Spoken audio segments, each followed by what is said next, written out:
Hello guys, welcome to my channel. So this video is in continuation with the previous video, which was to create a sample project where we can create a user using Spring Boot, JPA and PostgreSQL. Right, so I got a comment here on this video that can we modify this project into login page using Spring Boot and yeah, maybe Spring Security. The person hasn't specifically asked me that, but I'm hoping for that because Spring Security is the only popular way right now to implement login, logout and authorization functionalities, right? So I did created a project on my GitHub. So this has the updated functionality with the login functionality, and it had the initial commit from this sample project. So right now I have this project ready with me, so it's running right now. So let me first show you what it looks like. So if we go to localhost 8080, I am by default being redirected to the login page, and the password is this. So let me copy this.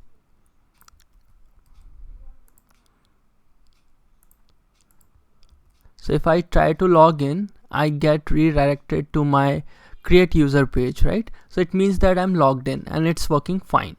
So how do we do this, right? That's the big question. So first, let me clean this up to the functionality before I did not had any Spring Security config, and then we will work on it, right? So I have cleaned everything up. So right now the project is mapped to what we had in the first video of the series. So here you can see in the controller we only have the save user functionality, and we don't have any Spring Security config yet. So let's first talk about what we have to do. So first thing first is that we need a dependency to use Spring Security. So let's add that.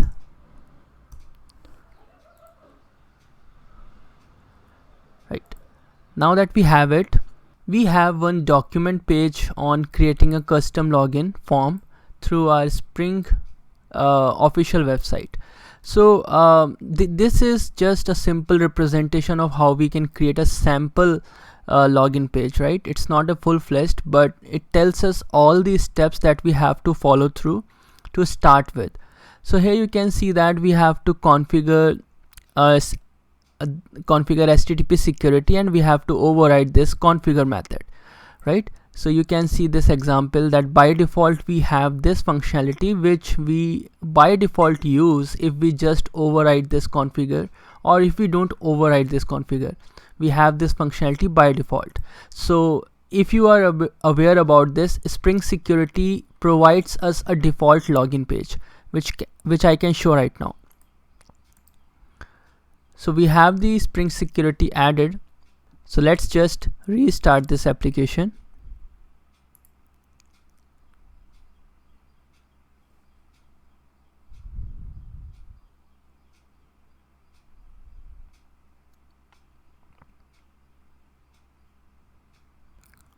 So here you can see that we have this generated password. So let's copy this, and here in the controller you can see that we don't have any custom login mapping or a custom login HTML page. So if I go to this URL login, you can see that I get a login page, and it is coming by default through Spring Security. So if I try to log in, so you can see that I'm able to log in, right? So this is the login page provided to us by Spring Security. So right now what I'm going to do is I'm going to implement my own so that I can customize changes just like we used to do. So I don't want the added functionality provided to me by Spring Security. So how should we do that? Let's come back to the documentation one more time. So as we can see that we have to override this configure method, and this is the by default functionality. So what do we have to change here? So you can see that we have this method HTTP basic, right? And we don't see any mapping here, right? Which we should. and there is no mapping, so there won't be any kind of a view which we will be able to see on the browser, right? So here you can see that there is a step to configure a custom login page. Here what they have did is they have added a login page and then they have provided the mapping for it, right? So when we provide a mapping, that means that the browser is going to look at this mapping. So by default Spring doesn't provide us that, so that means that we have to create this mapping in our controller, so that we have to do. So that is one way, like we can add this mapping to our controller. Another way is to use web MVC configurer. So this is going to create a view controller for us, and then we can set a view name, right? And then we will be able to see this functionality working on the browser. Here we don't have to explicitly create a controller for this mapping or a mapping, right? So this Spring is going to do this for us. So that is one added functionality. The last step is that we have to create a login view, and then we have to put as many inputs that we want. So here they are keeping it simple, so this is by default. You might be seeing a lot of things, but I'm not going to keep this like this. I'm going to keep it simple, so I will clean up a lot here so that I can explain easily and you will be able to understand it better, right? So this is it. This is what we have to do. So let's start with it. So first thing first is that we need a security config.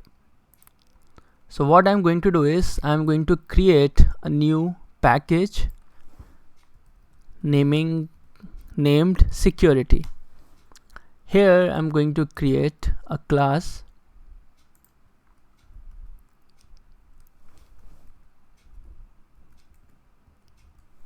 security config, right?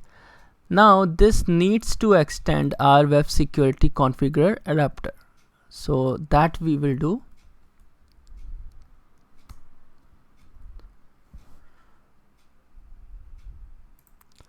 Right, now we need to override one method which we have already talked about, which is our configure method. So we have this one with HTTP security. So here you can see that it is calling our configure method of our super class or parent class. So here you can see that this is the by default functionality which we were seeing here, right? So this is modified a bit because of lambda expressions, but just as it is similar. So what we will do is we will do the similar thing here, but we have to note that here we are providing our own login page. So here you can see that after form login we don't have these HTTP basic method calling. Here we just need to call our login page with the mapping. So we can just copy this line and paste it here, right? Now to make it work, or to make Spring understand that this is our Spring security config, we have to override this annotation. So just add this and import. So we are all done with our Spring security. Now what we have to do is we have to create a mapping.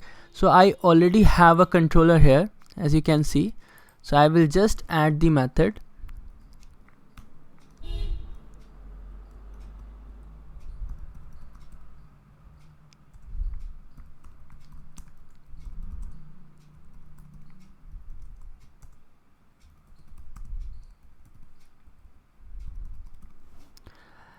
So here you can see that I'm returning a page login, and now right now we don't have it, so we have to create that. So I'm going to create a new HTML file, login. So this is not going to work, right? So we will go down a bit and copy this entirely, paste it here. So here we don't need this, this. So let's understand this page now. So in the first line we have to add this namespace so that we can use this prefix to make Spring identify that, or Thymeleaf identify that we are using its tag, right? So this is the prefix. We can change it, you can name it anything, but you have to refer Thymeleaf tags using this. So we again don't need this name, it's optional. We need action obviously, and this is method post, right? So when we try to log in, it is going to find that post mapping. Now coming down to this alert, so if we don't provide the correct username and password, it is going to create an error for me saying that the username or the password is wrong. We can add the logout functionality, which right now I'm not doing that because again keeping it simple. So we can remove this, but for added functionality it is not going to hurt anyone, so let's keep it be. The main thing is that we need an input type of text for username and password for password, right? And then we need a button type submit. That's it, that is all we need. So I hope this part is clear. Now we have the mapping already done, so what we need to do now is we just have to restart our server. So let's do that. Alright, so server is running now. Let's copy this password. Let's refresh this, and now you can see this kind of a view, and it is coming because of this field set right now, this borderlining thing, right? So that's okay, we are keeping it simple. So let's try user and the password that we copied from our console. Try to log in. So as you can see, we got redirected, or you can say we got in, right? So now if I try to create a user, that I will be able to do, because this was the previous functionality that I did for the first part of this series. So this is working, and this is just an start. This is just a start, it's not a full-fledged functionality. So this way you know that we can make this work, but initially we have to configure our project like this. So this is it for this video. I hope this explanation was clear. If not, do let me know in the comment section of this video, and I hope I will meet you in some another video. Till then, have a good day, stay safe, and bye bye.